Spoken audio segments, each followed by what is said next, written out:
Hello everyone, welcome back to Nusrat Ma'am ki online classes. Today we will start chapter number 7, that is Java Basic. In this video lecture, we will learn why was Java created, its feature, and why Java is considered as a powerful programming language. So basically, it is more of a theoretical lecture rather than the practical aspect, but I had tried my best to make this topic much easier with the help of chart and my diagrammatic presentation. Java is such a programming language which allow you to write programs that run on the internet. Basically, Java is an object-oriented programming language developed at Sun Microsystem, a company best known for its high-end unique workstation in 1991. In 90s, main goal was to develop Java as a small, simple, fast, efficient and easily portable language to a wide range of hardware device and operating system. Portable means that the Java program can run on any machine that has the Java virtual machine installed. And more we will be learning about the Java virtual machine soon. Those same goal made the Java an ideal language for distributing executable program via World Wide Web and also general purpose programming language for developing programs that are easily usable and portable across different platforms. Java is modeled after C and C++. The syntax of Java is similar to C++. To develop the Java program, we need Java Development Kit, or you can say JDK. In last video lecture, you have learned how to download and install JDK on your system. Java includes development tools and a set of class libraries that provide basic data types, system input and output capabilities, and other utility functions. These basic classes are a part of Java Development Kit as they are portable across platforms. JDK has a classes to support networking, common internet protocols, and user interface toolkit function. Java is a platform independent. Platform independent, that is the ability of a program to move easily from one computer system to another. And this platform independent capability make the Java as a preferable programming language. Java is a platform independent at both the source and the binary level. At the source level, Java primitive data type that we are going to study now have a consistent size across all the development platform. Using the Java class libraries, you can write Java code that can be moved from platform to platform without the need to rewrite it for different platform. C++ or C program written on Windows machine will not work on Linux server or any other server. But Java program does not depend on any operating system. Java program written on Windows can work on any server or any operating system. Platform independent at the source level means that you can move the source file from system to system and have them compile and run on any system. Platform independent in Java does not stop at the source level. However, Java compiles the source code into the binary file and that binary file also platform independent and can run on multiple platforms. Just we need Java virtual machine available on the system. So we can say that at binary level, platform independent is possible due to bytecode interpreter that will interpret by JVM. To understand this bytecode interpreter, we will see one more diagram. Try to understand this diagram. Computer understand only the binary language or machine language. That is the combination of zeros and one. But we programmer can't write code in machine language. We can write our code in high level language like C or Java as it becomes easier to write code in English rather than zeros and one. But again, computer can understand only machine language. The compiler will check the syntax of our Java program and if no error found, then compiler convert the Java source code into machine code. Here in Java language, special term is used for this machine code, that is Java bytecode. Once the bytecode is generated, we need to execute this bytecode on different operating system having different architecture. For example, the bytecode generated for the Windows operating system that can be run on any platform like Linux or Mac. Java platform independency is possible due to bytecode that will be interpreted by the JVM interpreter as JVM understands only the bytecode. The Java development environment has two parts, a Java compiler and a Java interpreter. As we know, compiler has a faster execution than an interpreter, but it is platform dependent. To make it platform independent, we will use interpreter. At the same time, interpreter has slow execution speed. So how does it work? Here you need Java interpreter, JVM, for each type of computer to run a Java program. Now we will see the definition of JVM. Programs written in Java are compiled into machine language for a computer that does not really exist. This is so-called virtual computer, and that is JVM. The machine language for the JVM is called Java bytecode. Java binary files are actually in the form of bytecode that is not specific to any processor or any operating system. Only disadvantage of using this bytecode is slow execution speed. And to overcome this disadvantage, various other tools like just-in-time compiler are available that convert bytecode into native code to speed up the execution, but again it does not remain machine independent. That means you lose the portability that the Java bytecode provides. So let's quickly go through what we have learned till now. This chart will help you to solve many questions frequently asked by board and how this particular question can be asked in alternative way. So here I have solved the diagram for you with this correct answer, as well as I have mentioned the step how to solve it. So basically you can use this as your summary chart for last minute revision. Now it is time to get practical exposure by creating our very first Java program, that is Hello World program. First of all, you can create your Java source code file in any text editor. In your textbook, they are preferring Scite editor. But here I will write the code in Notepad and will run the code as given in your textbook using command prompt. Here I open Notepad.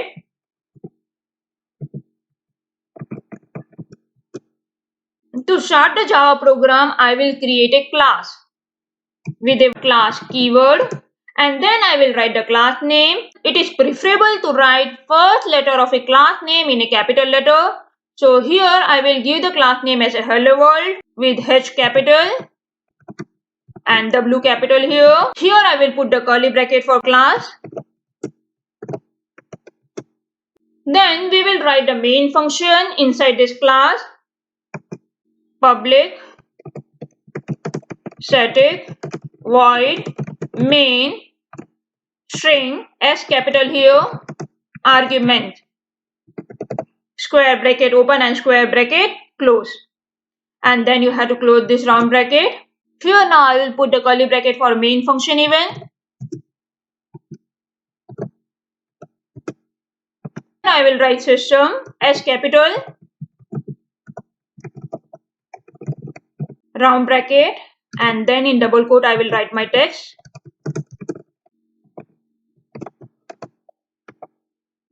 Here you can create as many as classes you need, but the main function will be one and only one.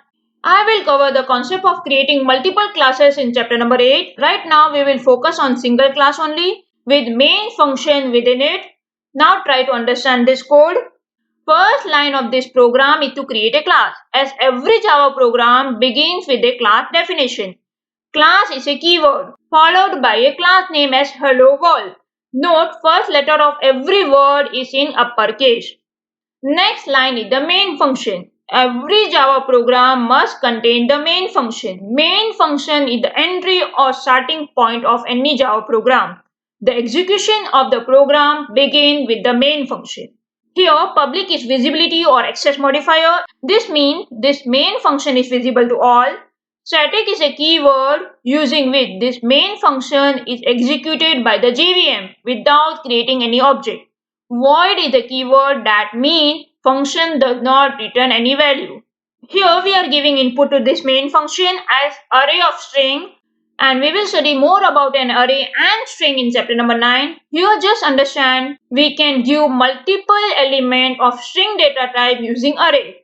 Note, you can give any array name like A, B, C or any argument like args. You can add square bracket after the variable name or before the variable name. That does not make much difference. Next statement is print statement to print the message on the screen. Here system is a class, out is an object, whereas println is a method. Here we are writing println. ln means new line. So whatever text you are writing, that will appear in a new line. So be careful to include braces, double quote and type the code as it is, considering the uppercase and lowercase letter. Here I will save this file on desktop. While saving the file, remember, file name must have the same name as the class name, including the uppercase and lowercase letter. So here I will write hello world. And the extension of Java file is .java. Click on Save button. If you give some other file name or changing the letter case of file name, then you won't be able to compile it. So be extra careful while saving your file. Now it's time to compile and run this Java source file. If you are using Skite editor, you can select Tools menu and then select the compile option. Here we will follow a textbook method. We will open the command prompt, window key plus R, cmd. Here, first I need to change the directory to desktop by using the command cd. That stands for change directory.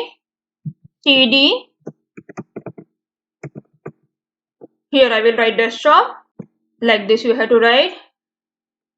Here I press enter. Now I will use the javac command with the name of the file.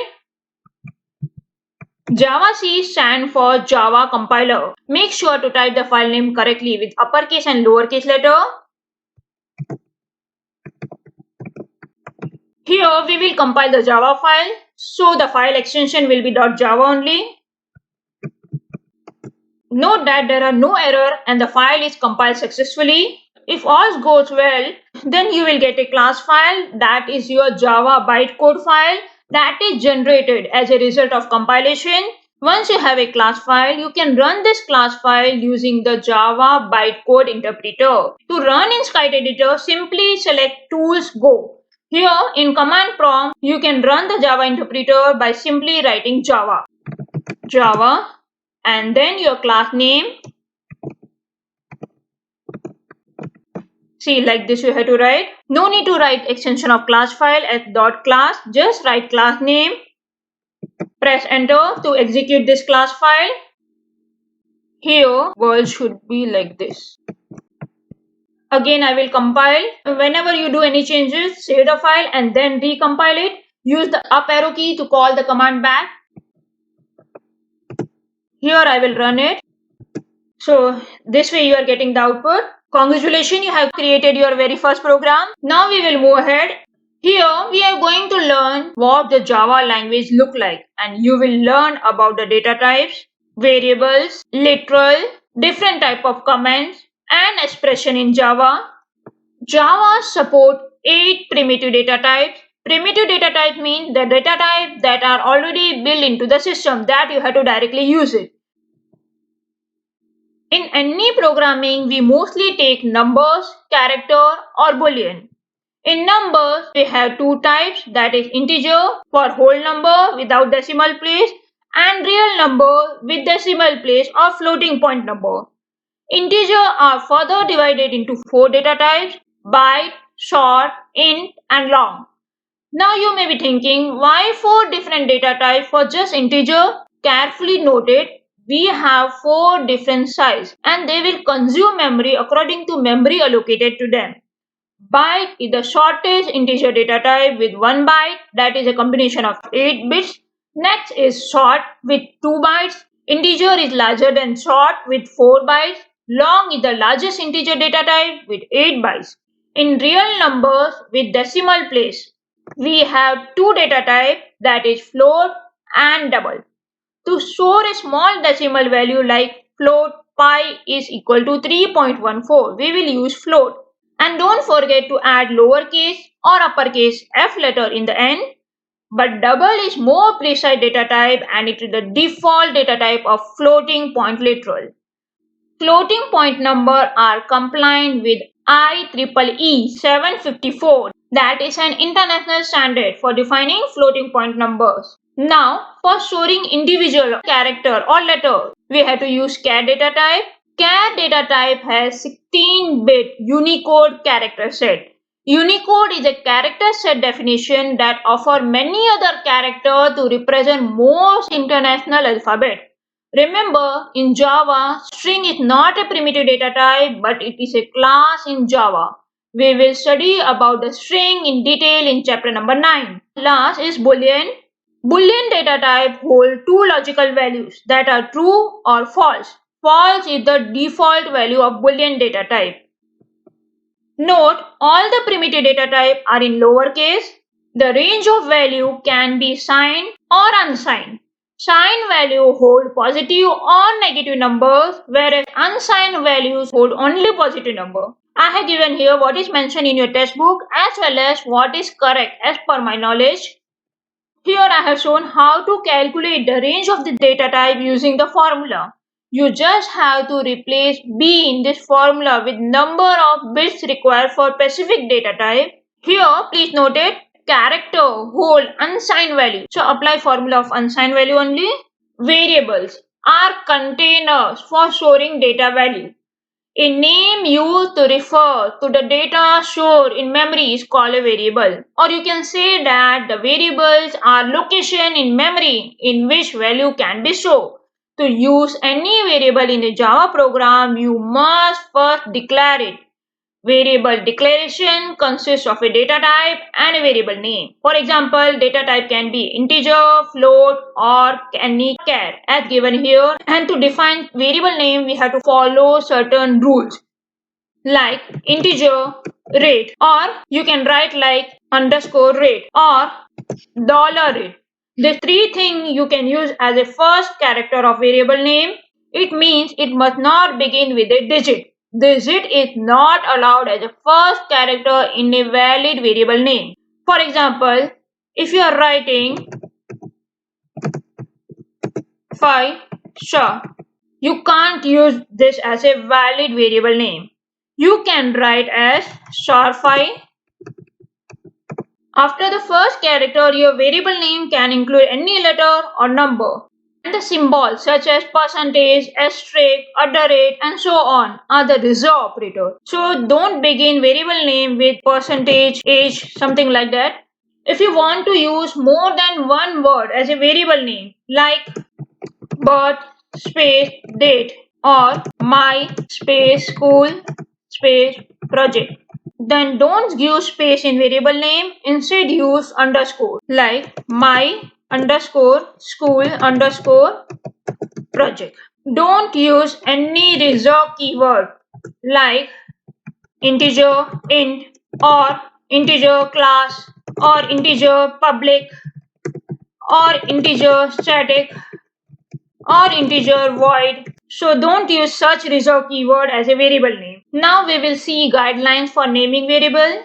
Give meaningful name to a variable. Instead of giving just integer a or b or c, give name as calculate area or calculate call cost. Java allow variable name of any length. Separate word with underscore for two or more words in a variable. Just now we did it. Java is a case sensitive, so uppercase and lowercase are considered to be different. Example, variable with uppercase letter X is different from the variable with the lowercase letter x. Name of classes to begin with uppercase, we did it. As I told you earlier, name of variable and of method begin with lowercase, that refer to as camel case. Here I will show you. Integer, to write a variable name, calculate area. I will write calculate area like this. First word is in lowercase and all the following word have initial uppercase letter. To write calculate call cost, I will write calculate call cost. I hope this much is clear to you. Variable types. There are three kind of variable. First one is instant variable, second one is a class variable, and the third one is local variable. Here you can see integer age is equal to something and float pi is equal to something that is declared inside a class but not inside any method. Such variable is known as instant variable. Next is class variable. Here you can see static integer count equal to 0. This is a class variable that is declared within the class like instance variable, but it is preceded with the static keyword that make it as a class variable. Only one copy is created per class and it is shared by all the method of the class. Next is local variable. Here you can see integer total is equal to something that is declared inside this display method. As local variable name itself suggests, it is local to the method in which it is declared. So it is not accessible outside this display method.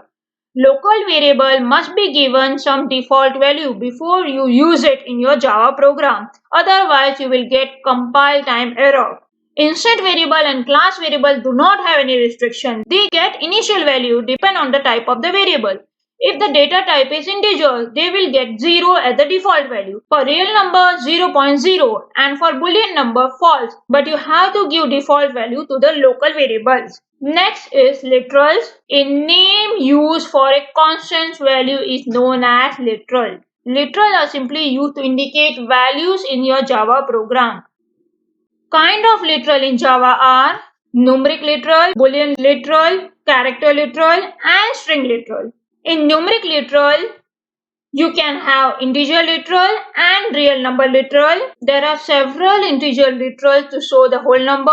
Decimal base is 10. So the decimal number can contain regular digit in the range of 0 to 9. We will do this thing. Integer number equal to 75. Here, the number 75 is a decimal integer literal of type int. You can assign this 75 to a variable byte or short because this 75 number is small enough to fit into those smaller type events. In case if this decimal literal is larger than an integer, then it is automatically of type long. You can also force a smaller number to a long by writing keyword long, and here in the end you have to write L in small letter or capital letter. This number 75L is a decimal integer literal of type long. You can also have negative decimal number. Just precede with minus sign. The integer can also be expressed as octal. Just precede it with 0. Octal base is 8, so the range can be 0 to 7. You can have octal number as 075, but you can't use 085 or 095. That is not in the range of octal. Number should not be greater than 7 in octal. The integer can be expressed as hexadecimal too. Base is 16. So hexadecimal number can contain regular digit in the range of 0 to 9 or uppercase, lowercase letter hex digit. That is A to F. A represent 10, B represent 11, C represent 12, so on. This way F represent 15. Unicode integer literal consists of /u followed by 4 hexadecimal digits. Java also support binary numbers using the digit 0 and 1. Here you have to prefix the binary numbers with 0 lowercase or uppercase b letter. Real number literal or floating point literal. Two types of floating point literal are standard and scientific. Standard usually have two parts, that is integer part and decimal part. In scientific, we will use exponent in floating point literal using the uppercase or lowercase letter e followed by the exponent. If I will write 1.5. So here this floating point literal is of type double by default. Here if you will write double number equal to 1.5, it will be fine. To make a literal of type float, if you will write float number equal to 2.5, it will give an error as we are assigning default double value to float. And here to make this value as a float, we have to append with small letter f or capital F here. So now this value and data type both are float. Boolean literal, there are two types of boolean literal, true and false. In C language, 0 is treated as false and non-zero value are considered as true. But in Java, boolean literal values are true and false only. They are not associated with any numeric value like 0 or any number. And the default value of boolean literal is false. Character literal. Character literal are expressed by a single character surrounded by single quote. For example, character C equal to, in single quote you have to write any individual letter. You can have any special symbol like this, or you can have digit as a character, but it should enclose in single quote. So this number 3 is no more digit, it is a character literal. Characters are stored as 16-bit Unicode characters. We can also have certain special characters that have special literal that can use with backslash escape character. You have already learned in C language /n for new line, /t for tab, /f for form feed, /b for backspace, /r carriage return, and many more are there. I have listed few important escape characters. Then string literal. String literal is a sequence or combination of characters. String literal is always enclosed in double quote. String str equal to string here. In double quote you have to write it. Here you can write escape character also, like /n for new line, /t for tab, right? So here literal get over. Comments. Comments in a program are for human readers only. Comments are entirely ignored by the computer. They are not compiled or interpreted in Java. Java has 3 types of comments. First 2 are regular comment in source code. Last one is the special comment for the documentation system Java doc. Here is used as a single line comment. All the text up to the end of the line is ignored. All the text between these 2 delimiter is ignored. So I will show you. Here just we are getting this statement because here we have single line comment that is ignored by compiler, and this whole text is enclosed in a multi-line comment that is also ignored. But you can't have nested comment like this. Comment inside the comment.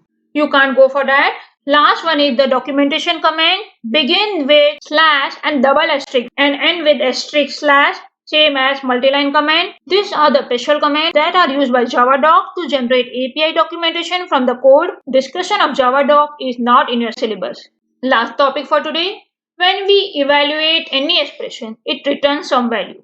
The basic building block of expression are literals to specify value. Variables. As expression return a value, you can assign that result to a variable, and a function call. You can call expression as a function or subroutine that returns a value. More complex expression can be built up by using operators to combine simpler expression. Operators include arithmetic operators, plus, minus, multiplication, divide, module operator. It can be a comparison operator, greater than, less than, equal to. Logical operator, and or not. This operator we are going to study in upcoming lecture. When several operators appear in an expression, then you need to consider precedence of the operator. Consider the expression a plus b multiply c. We know multiplication has higher precedence than addition, so b multiplied by c is compute first, and then whatever result we get, we will add that result to a. Here in second expression you can see round bracket, then we have to apply BODMAS rule. So here we will add a plus b, and then the result will be multiplied by c. So here is simple exercise for you, and it's so simple that you have to calculate simple interest only. But knowing your caliber, let's solve compound interest also. So all you need to do is to type the following code. Here enter any value for variable p, r and n, then apply formula and print simple interest and compound interest, and follow the instruction to get an output. That is all for the day. Thanks for watching. Stay tuned in for the next video.